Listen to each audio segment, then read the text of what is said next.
Strange, but it's working now.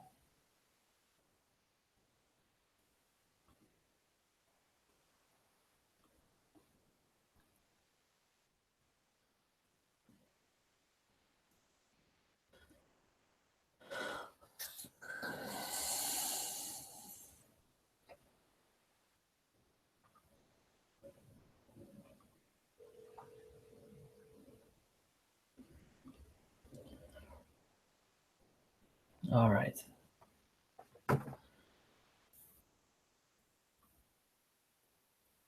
All right, I'm a little quiet. A little louder there, that's better.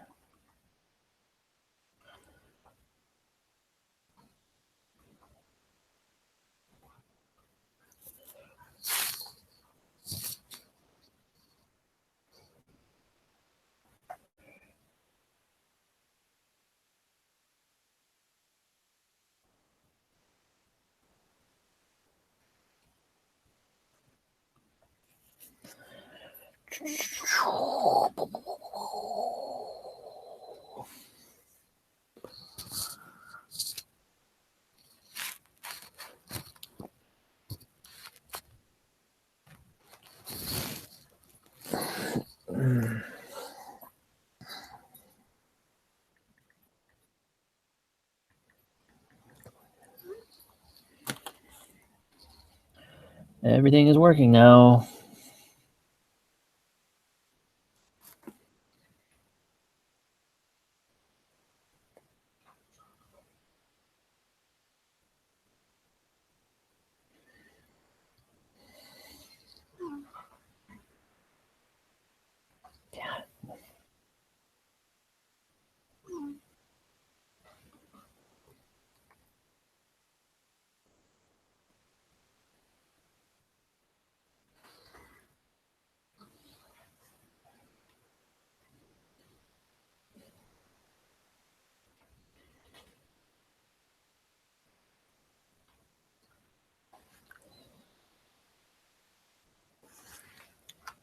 Hello, sir.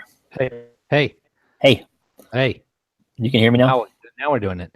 I Now closed the window, so I had to open everything. Yeah, that sounds right. But now I'm doing Google Chrome. This thing flies, man. Woo! Yeah. No longer Internet Explorer. Well, that's good. That's been a long time coming. Yeah. She needs to take off in roughly an hour, so we can get it done. So okay, perfect. She said 9:30, and that's 11:30 your time. Yeah, perfect. 12:30. Maybe 45 if we're pushing it. I just got to get donuts for the whole staff. Bam! Woo! My job today. Donuts. Text ahead. We got a donut shop. How'd you fix your mic? That was great. I had to restart my computer. I don't know. It was working on the computer, but it wasn't working on the Google thing. So for some reason, my camera's out. What did you say? That is really weird. No, it's not. I see him. According to me, it's black. Oh, there he is. Yeah, here I am.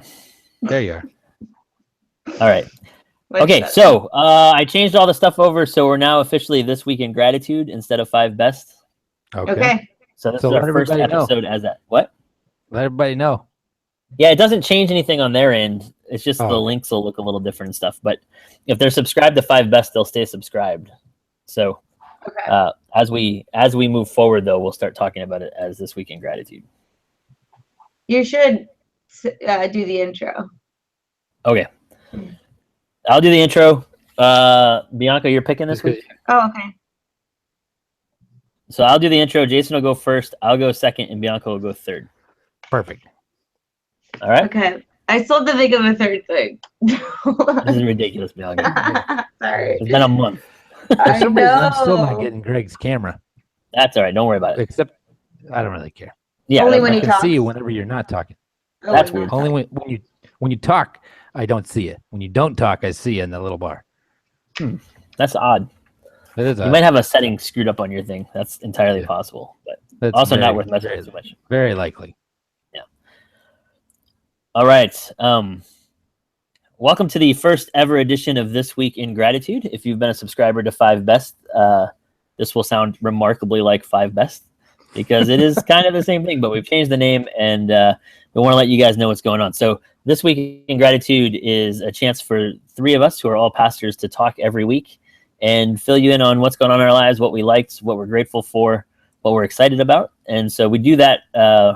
We each bring three things to the table, and then somebody every week is going to pick the five best and put them in order. My name is Greg. I'm in San Antonio, but I'm here with Jason in Muskegon, Michigan, and Bianca in Seattle, Washington. And we are excited to dive into this. It's been a couple of weeks, but we've got the new artwork and the new name and all of that. So we're starting from scratch. So welcome to our first one ever of This Week in Gratitude. If you end up liking it, send it around, link to it. Send it to everybody you can think of. That'd be awesome. We enjoy doing it, and it's fun for us, so we're going to do it anyway, but we hope you get something out of it and enjoy it as well. So let us know if you have any ideas or things you want us to talk about, and we'll go from there. All right, Jason, how are you, man? I'm doing well. I'd say strong to very strong. Let's get straight into this because we're kind of short on time today. Yeah, we're going to try to knock this one out right away. So much. It's been crazy. Anywho, I'll start. I get to start. My week in gratitude, but it's like this month in gratitude this time because we haven't been together in a long time. But I should. What are you doing? You're blocking your smiling, laughing face. I love BB. ABC, BB. We're doing this week in gratitude. Okay, so no, we no longer have to say these are no particular order. Yeah, this is now. We're grateful. We're just grateful. We're just grateful. There's things this we're grateful week in for. gratitude. I think my first one is going to be an album I just checked out from the library and checked out from my listening pleasure. A guy named Ray Davies came out with his album Americana, and I really like it. What do you like about it? That's it. Does it sound like Americana music? It does sound like Americana music. And Ray Davies, he's like some kind of old timey. I don't even know much about Ray Davies. Was he a singer of a punk rock band, or is he just the Ray Davies? Yeah, has he always been just Ray Davies? He was in the Kinks. Oh, there it is. Yeah, there it is. Bianca knows all kinds of stuff like that. I like that. I like that because I like the Kinks. But I've heard his solo stuff before too, and I like it. Yeah. And so I'm a big fan. This new album, it sounds like Johnny Cash meets the Kinks, I guess, is what it sounds like. Because it's interesting when the punk rock or the rock and roll voice, has been weathered. Sometimes it's sounding better and better. Like John Prine, the guy sounds better every time he smokes a cigarette, or he's just like, it's just some people just with age and with beating up their voices, they sound better. And the guy sounds awesome, and he's got good songwriting skills and good music on it. I really liked it. It was like a track like number 7. I wasn't looking at the names. I was just listening to it while I was working. Mm-hmm. And track number 7 just made me turn it up. I don't even know the name of the song, but I think right around when you get track 7, turn it up. It's more of a rock and roll deal. Yeah. I want to listen to that. No. Listen, I have to say, on some of the other ones you've recommended recently, they're rough, man. I can't get into them. Like what? Somebody June. Oh, Valerie June. I love her. That one. More and more. I've been listening to that one. Oh man, that one's tough. That one's tough for me.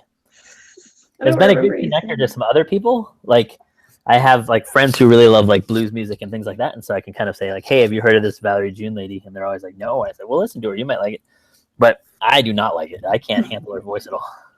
Huh. All right. I still love you. Love you. No, I'm just checking in because you gave us some stuff to listen to, and I listened to some of it, and it's like, oh. Crap. I've been accused of having no taste because I like so much stuff. So that might be true. I'm okay. But I connect with people, like I connect with music. I like most things. What was I just gonna say? We asked like top vocalists or whatever, and I just watched Blues Brothers with my son. How could Aretha Franklin not be in? Like she owned it. Anyway, that's a good I just call. like to circle back. I think my Rhiannon Giddens. Yeah, I think she has to take a second to Aretha. I would imagine. So Nat King Cole and Aretha Franklin. Those are my two. That's my favorite male vocalist, and my female vocalist is Aretha Franklin. All right. There you go. Yeah. That'll change your life right there. I'm going to bring down this whole podcast by maybe breaking some news to you that my sister broke to me this morning that Chris Cornell passed away. Yeah. What? Isn't that nuts? Yeah. I know. Way to wake up to that news. I was like, wow. Today. Yeah. So talk about voices, like rough voices that get better with time. But and super distinctive immediately. Yeah, and I just saw him for Temple of the Dog. It was awesome. And my brother and I were just talking about he does a cover of Jump Into the Fire by Harry Nilsson and for that tour, and it was phenomenal. So everyone should go listen to some Chris Cornell today. That's horrible. I know. Wow. Told you I was going to bring it down, but I didn't know if there was going to be another music one. It's definitely not one of my best. So that's out of nowhere too, man. Yeah. Wow. Sorry, man. All right, I'm gonna go next. I'll go music too because Jason got us started that way. But my buddy Greg Gilbertson has turned me on to this guy John Moreland, who is crazy good. Oh yeah. Like his album In the Throes is super good. If you don't know anything by him, listen to that album. His other stuff I don't really like as much yet, but he's kind of like a cross between like some like singer-songwriters like Bill Maloney or Bruce Springsteen a little bit maybe. What was that the name kind of the album? In the Throes, and Throes is THROES. Yeah. But then he also he reminds me of like Jacob Dylan once in a while too, like some of the like vocals. But there's a couple of really good songs. You shared that song with us. Yeah. There's one that reminds me of Jason, or a couple that remind me of Jason. So Sons of Anarchy, I guess, used them. That's because Oh, that one. That show, Sons of Anarchy. Yeah, I didn't know it was on the show. I saw it in the link, but anyway, Gilbertson turned me on to him. It's a really good album. I've been really impressed, and I've been listening to it a bunch. So that's the best song. There's a couple of really good songs. Nobody cares about songs anymore is a good song, and it's a good song title. It is a good song title. And then Blacklist is a good song, and Break My Heart Sweetly is a really good song. So those three for sure, but the whole album is good. John Moreland. All right, I'll give that a listen. There you go. I'm gonna check that out. Okay, my next one, I couldn't think of a music one. Sorry, guys.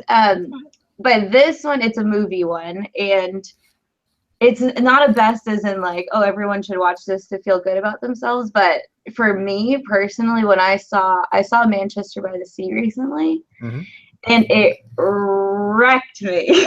And it was like in my brain, it's probably still in my brain, but at least a good 2 or 3 days, I can't stop thinking about this movie. And I even like, I went to church the next day, it was Mother's Day, and even like talking about moms in the sermon and moms in the movie, and you know, this guy doesn't exist, but there are people who are like this man. And so my big takeaway was like, what do pastors say to people like this, you know, who just of self-inflicting like penitence to them?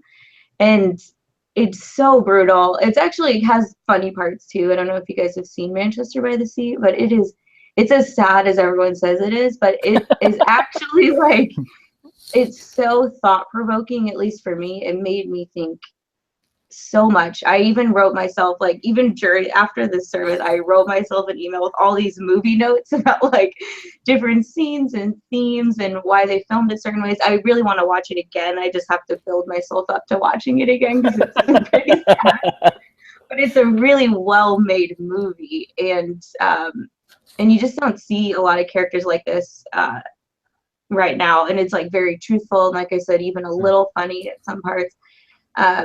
Really good characters, the way they interact with each other, and the things that they say and don't say, but you can kind of imply even though you don't know them. And anyway, I would recommend it, but with the forewarning that it is as sad as everyone says it is. And for me as well, I thought that too.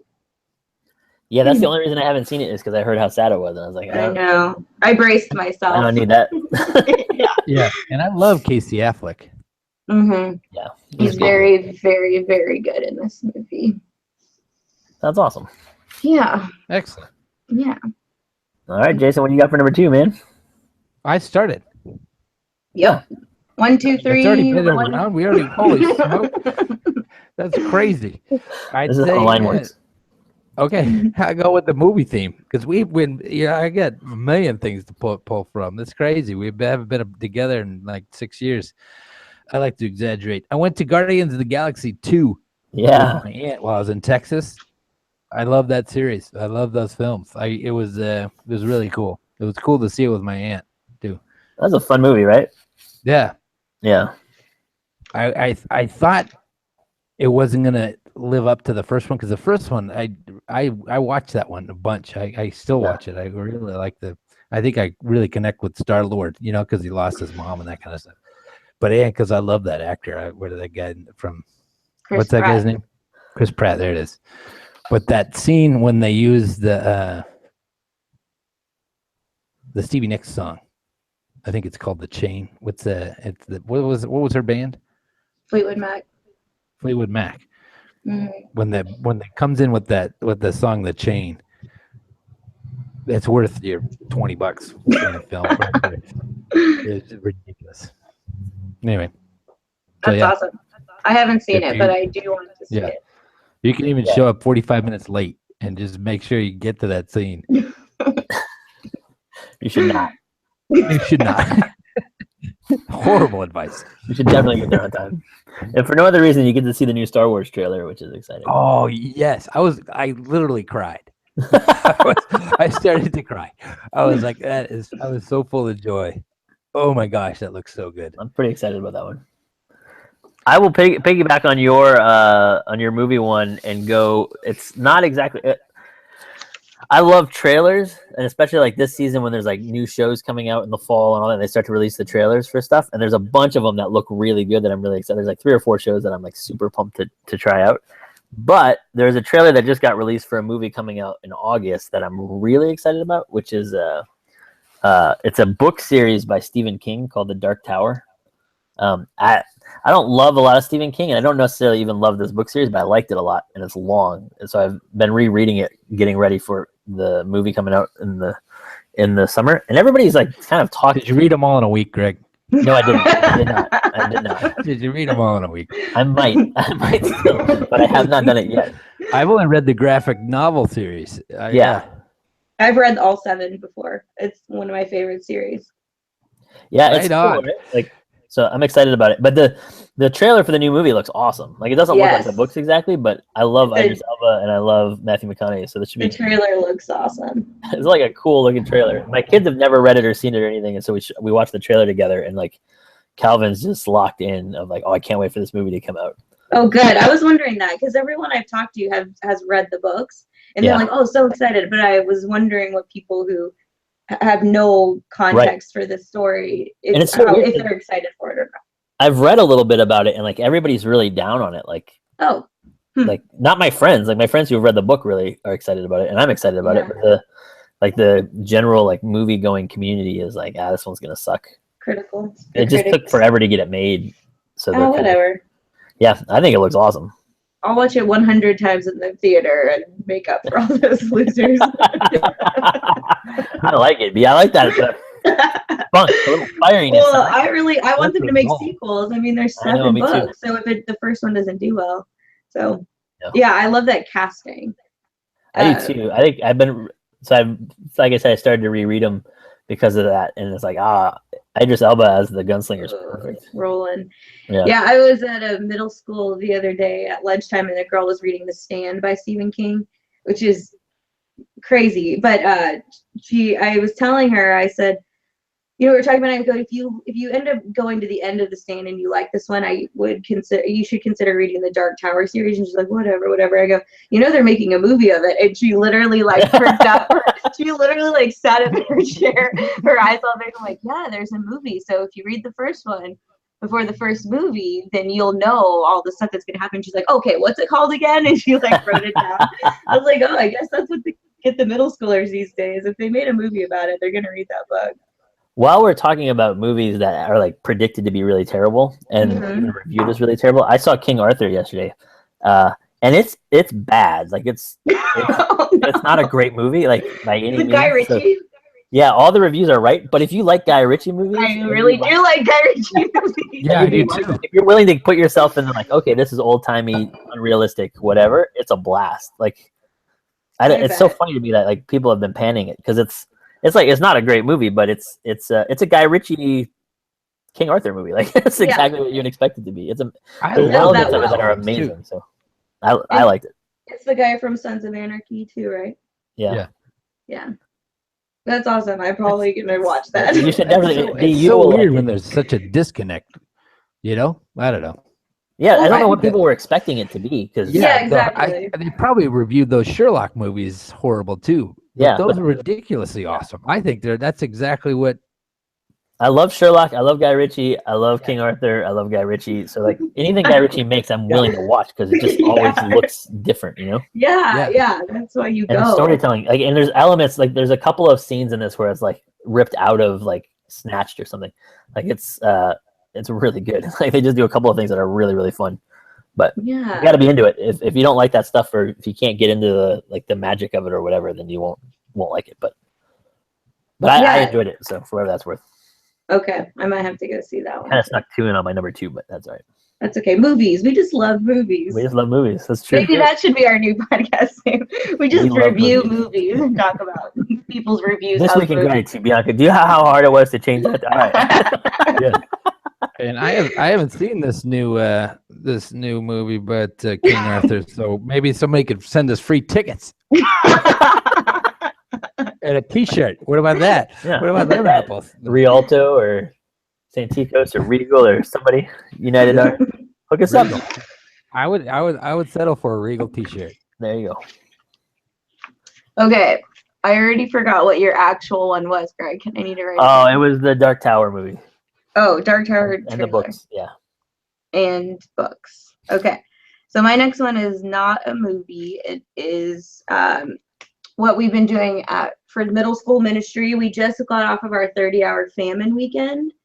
So we had about 36 kids here, 6th and 7th and 8th graders, and we did 30 hours of fasting, raise money for World Vision, which was awesome. It was very team bonding. But my highlight is seeing the kids. They got up at the front of the church, 1 per service. So 4 different kids volunteered to go up in front of the whole church and talk about the famine. It just makes my heart grow to see them up front. You know, they're very nervous, but they'll do it because they know that it's like worth talking about. And then last night we had our report night, which is just like a small dinner for families. And then the kids who were too nervous to go up in front of the church, or, you know, there's only 4. So they got to share their stories and pictures in front of everyone. And as much as the event was great, the interns ran it perfectly, and it was a really good experience. But I enjoyed the after the trip stuff, even to Tijuana too, to just hear how the students are like processing this stuff. And, you know, maybe they will never remember it, but it's always good to have follow up with the things. And you hear that about middle school and high school ministry, but I think for adults too, instead of just letting things happen and just kind of slide by, and like me, like I can't think of 3 things within a month. Like the last 15 years of my life, Bianca. Yeah, I always have to be looking at my calendar like, what did I do that year? But instead, like, really capitalize on these momentous occasions. I think we could take a page out of these suggestions we get for youth. I mean, that could be for anyone. And it just makes things meaningful and more community bound. And I mean, maybe journaling, maybe like keeping some of the pictures around. I don't know what it would be for different personalities, but anyway, I just really enjoyed that, and specifically for our 30-hour famine event. That's awesome. Yeah. That's a really good one. Every time you share what you're doing in youth ministry, I always think to myself, man, I wish I had a good middle school youth pastor like Bianca. Like when you were in middle school, or like when I was in middle school, I was like, man, that could have made it could have been such a big difference in my middle school career. Some people still think that about me though. Like some kids, you know, they don't like me, but what?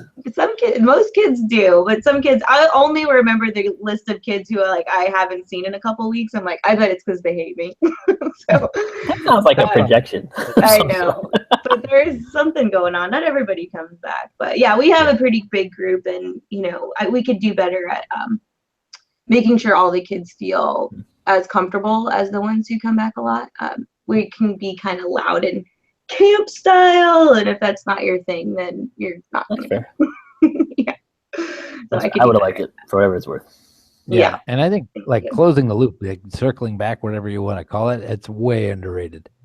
Yeah. Just going back and just that's what sears memories into your brain. You know what I mean? One of those things came back to me. I was talking to Bill Leonhardt. We went to Venezuela in 1992 together the summer, 6 weeks. We did on the short transmission trip. And then at our circle back night, we were just telling stories. And I mentioned at that event that I just admired the way that Bill, whenever he sets his mind to something, he just does it. And he texted me, we were talking like 2 or 3 days ago, and he said, man, it really meant a lot when you said that. It's like 1992, that's a long time ago. Jesus, like I say stuff all the time, Bill. Yeah. You didn't have to tell me what it was I said. Yeah, it's just interesting because I think your hunch that those are like it's actually the event is pretty life changing, but I think the circling back and remembering it and just pausing and putting that stuff on the stage and I think those are actually the moments that are seared in. Yeah, and putting it in context to the rest of their life. It wasn't just one weekend or 1 week in Mexico. And it's like, okay, now you're back. It was actually a week ago that we did it. And it's like, okay, now how did this event affect the rest of who you are and who you want to be, who you're becoming? In some ways, it's the whole reason we do this podcast, right? Remembering. It's a way to look back on your week and be like, okay, God was working here and he's working here and he's working here. Gratitude. So. I'm so gracious. That's not short for gratitude. Oh yeah, grateful. I am grateful. Gracious. I'm graceful. Is that also grateful. Not short for gratitude? Grateful. That's the word. English, man. That's English is so tough. That is not short. Well, if you're wondering what the title of this week's podcast will be, it will definitely be "I'm So Gracious." And humble. Don't forget humble. Yeah. That's really good. Let's never forget how awesome I am. Not today, Satan. Not today, Satan.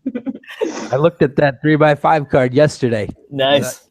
Yesterday. Anywho, I guess my number 3. Your number 3, That's the problem when we don't do this forever. This is hard. I know you started every one this way, Jason. I know, but I want to use my words to vocalize because right now I'm cutting out Mother's Day. That's in order to finally to finish. They've had it too good for too long, Jason. Too long.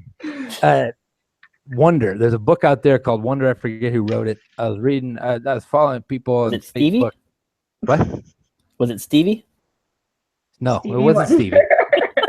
Come on. That was a good one, Jason. Come on, that was quick. Yeah, that was quick. I don't give you any points for being quick, but the teacher, this actually an amazing mom friend of mine. She's on Facebook and she just recommended Christian Schmoke. She just said, everybody read this book, Wonder. It's pretty good. It's I'm reading it with my 4th grader or something, 4th or 5th grader for some class that her kid was in. And so I read it, and I like it. I like juvenile fiction because it always steers away from just dumb things. And I love it's got some cool parts of it. And one of my favorite parts is because it's about this kid who's physically deformed, but not mentally disabled. So everybody kind of lumps him in with. Oh yeah, my kids love that book.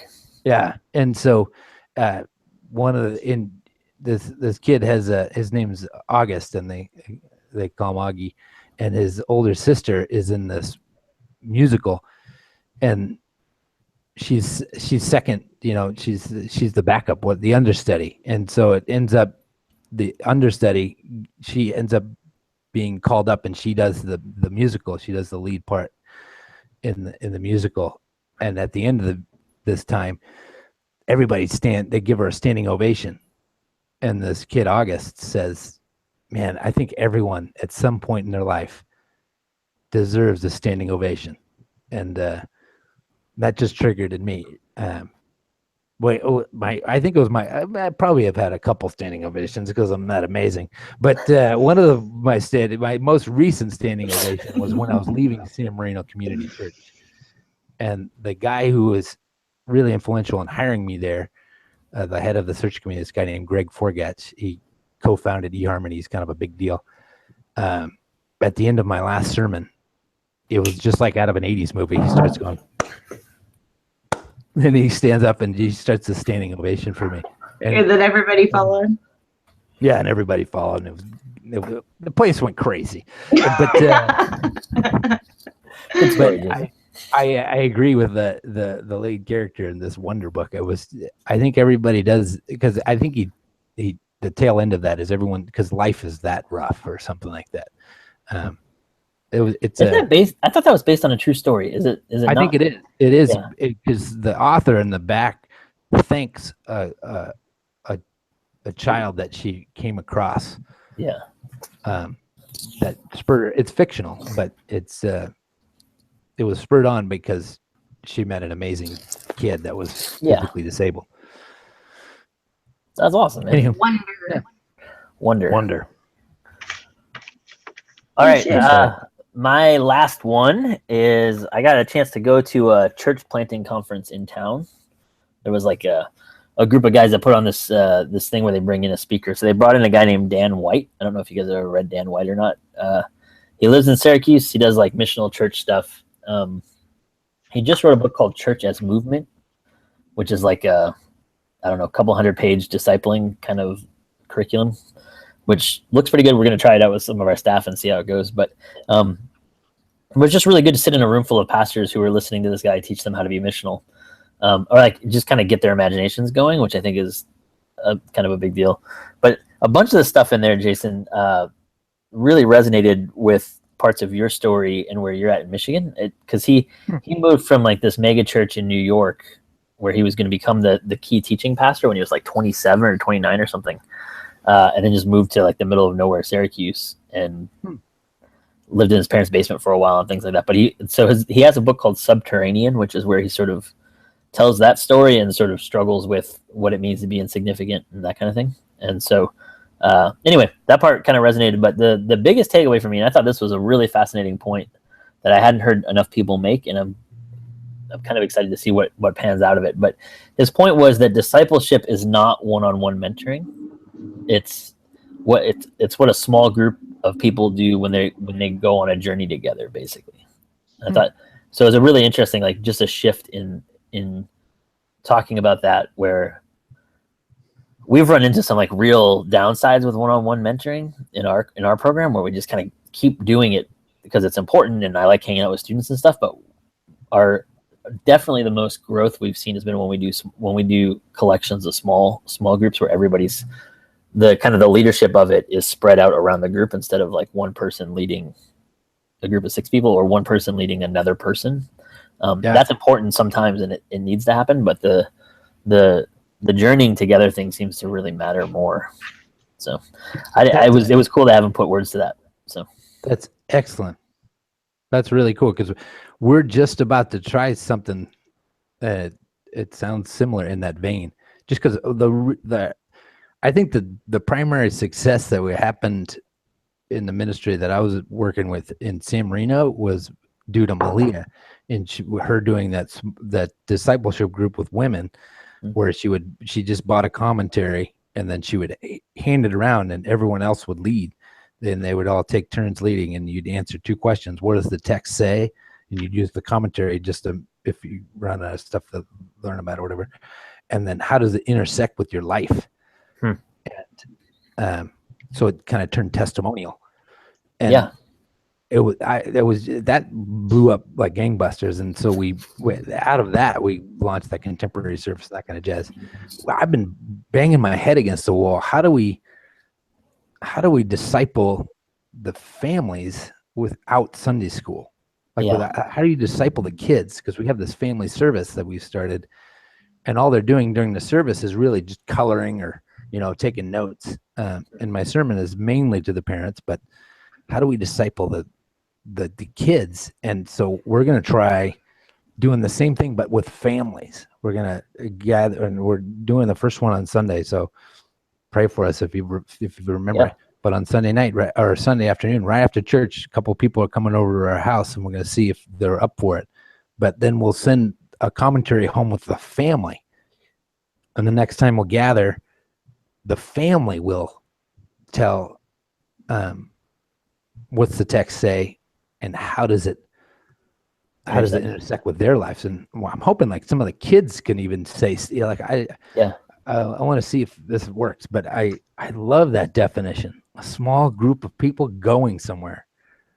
Yeah, it fits with the missional church, because they've been like, I was part of this NACCC convocation this last week, and I heard the same talk I heard at PGF, which was Presbyterian Global Fellowship, in 2007. So this is 2017, and I was hearing the same exact message. But I guess we still need to repeat it. Church is mission. We are mission. But that means, it's interesting that it's taken this long for that to spill over into discipleship. It really is, and it's one of the pieces that he named that I think is compelling, and I think we've spoken about it in the last few times we've talked, but we don't give good witness to the gospel if we aren't doing it as community. Like there's power in Christian community, and Christian community that does it well or disciples well, and I think we underestimate the amount of power that's at work in that. And so a lot of times I feel like we're giving up on the church, or we're rejecting the church without ever having experienced deep Christian community. And that has way more power in terms of evangelism and discipleship than we've thought. Right? We've been so focused on individual souls that we lose track of the way in which Christian community has power in evangelism, and the way the Spirit works in that. So anyway, I was really encouraged by it. Yeah, that's good. Thank you, Greg. Because I remember, Bianca, you were with me when Michael Frost blew my mind in 2007 when he was saying, we're not fishers of men like a fishing pole and a fishing line. We're fishers of men like a fishing net. Yeah. Mm-hmm. We do that. Anyway. Yeah, in Houston. Was that 07? Yeah, and then you guys brought him into First Pres. I think you had already left, Jason, but he came, and his talk there was like blew my mind too. The same kind of thing. Like, it was really good. But I'll look at this church movement in the subterranean, because I can always use some encouragement. And then also Mike Frost, right? I mean, if for the same kind of if you're into this kind of stuff and you haven't read Mike Frost, you should definitely read Michael Frost. Yeah. Okay, mine is, here's my third one, and it's not related to work or church or anything, but it's just a town. It's a town in Washington that I probably have mentioned before, Bellingham. That's where my brother lives. It's gorgeous. When I was at UW in college, I idealized Bellingham. I wanted to live there someday. Now I don't want to live there anymore. It's too small. But my brother lives there. His fiance, my best friend, just got a job up there. I go up there maybe like once every 2 months, and it's just this respite town for me. It's only an hour and a half drive, if that. It's through the trees. You're going up north, so half of the trip is like by a lake and trees and stuff, and then you finally get to this small town. Everybody knows each other. One of my best friends since middle school also lives up there, and so when I go there, it's just like I can put everything that's happening in Seattle with work and everything aside, and even though it's really not that far, you just walk around the town. They have the best coffee shop. Well, the coffee shop is fine, but it has the best view of any coffee shop I've ever been to. It's literally just on the water, and you're looking out on the bay, Bellingham Bay. So and I don't know how they got the land right there, but it is just gorgeous. A lot of people are walking around there. They have antique stores and record stores still. It's like a throwback a little. And anyway, I just want to shout out to Bellingham. I think it's awesome. I just was up there. That's what reminded me, is because I was up there recently and I'm like, I love this place. I couldn't live there. You know those places, like you're like, it's nice to visit. It's really nice to visit, but I probably couldn't live there. But I love just walking around and being in Bellingham for a little while. And then, getting back in my car and coming back to my actual life. So I don't know if you guys have those places, but for me, it's Bellingham. I'm talking to the podcast audience now. If you ever come up to Washington, don't sleep on Bellingham. Make some time to get up there. It's right by the Canadian border. It's by the water. It's got mountains, and it's just great. Bellingham, Washington, everybody. What's the name of the coffee shop that's on the? Well, it's a chain. So the chain is called Woods Coffee. And there's one Woods, I think they call it Marine Drive because it's on Marine Drive. I think it's called Marine Drive, sorry. But it's the one, if you look at the map of Bellingham, it's the one that's right on the water. And you could probably check out Instagram too. All the pictures all the seats are facing the window out toward the water. And they have seating outside. And there's a boardwalk right there, so you can get your coffee, walk the boardwalk, come back. It's in a park, and it's the only one I know, even in Seattle. I mean, Seattle has great views and great coffee, but hardly ever that combo. There's hardly ever, I don't think there's any, like a coffee shop that actually has a good view. And this one, I would go all the way to Bellingham to just hang out at the Woods Coffee on Marine Drive and read or do homework or chit chat.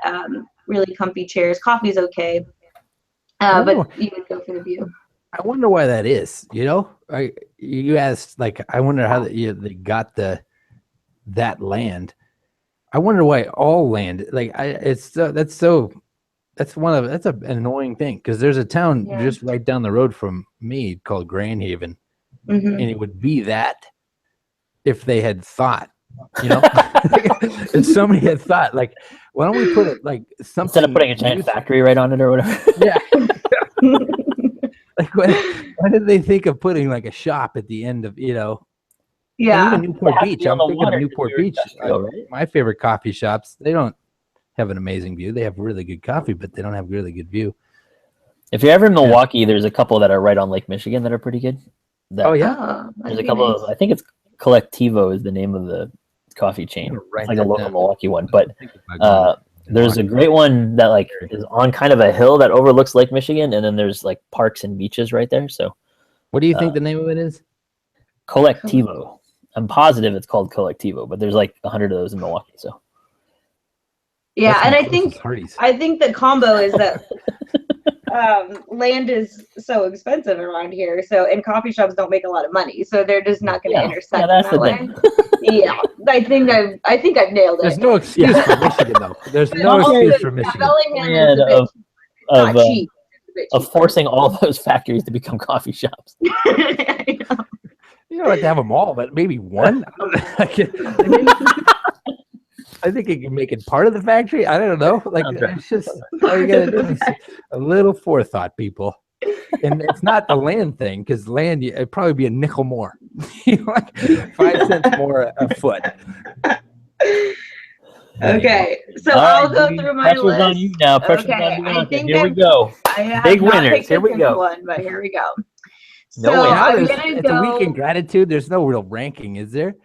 No, I never rank these. I really want Bianca to rank them. More or less than for these are in no particular order. No, they definitely are in an order. Come on now. Dang it. Well, then I have to start with number 5, which I haven't picked yet. Unless you want me to start with number 1. You can start with number 1.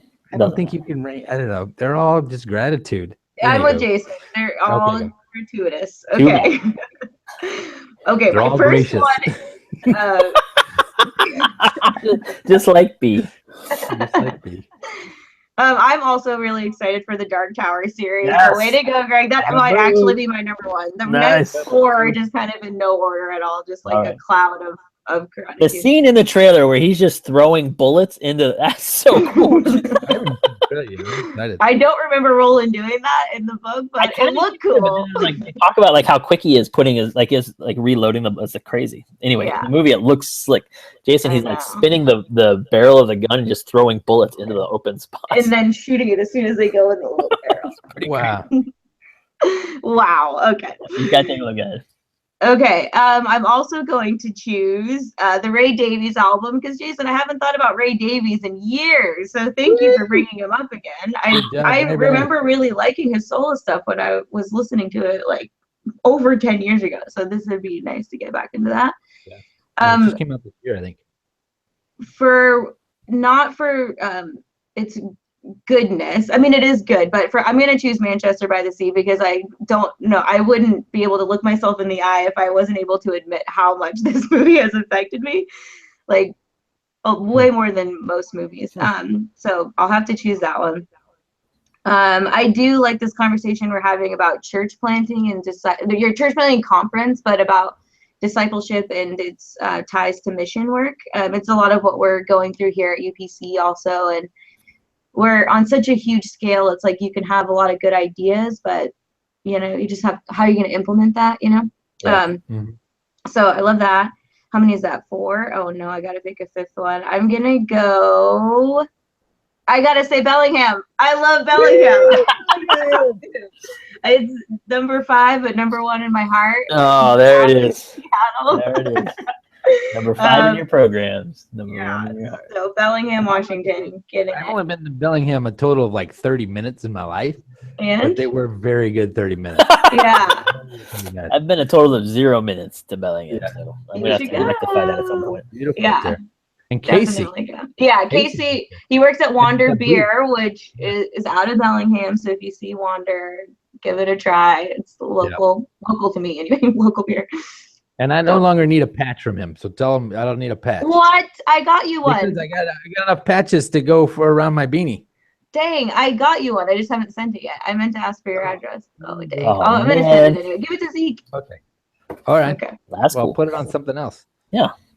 It's not like your beanie's the only place you can wear a patch. Yeah, come on. Get another beanie. Yeah. Buy some boxers, whatever. I mean. What? On that note. First episode of Twig is in the books. Thank you guys. Always good to talk. This is our first one in ingratitude and our worst one ending ever. We're off to a rousing start. All right, we'll see you guys next week. Okay. Sign up. Bye. Like it. Give us free tickets to the movie.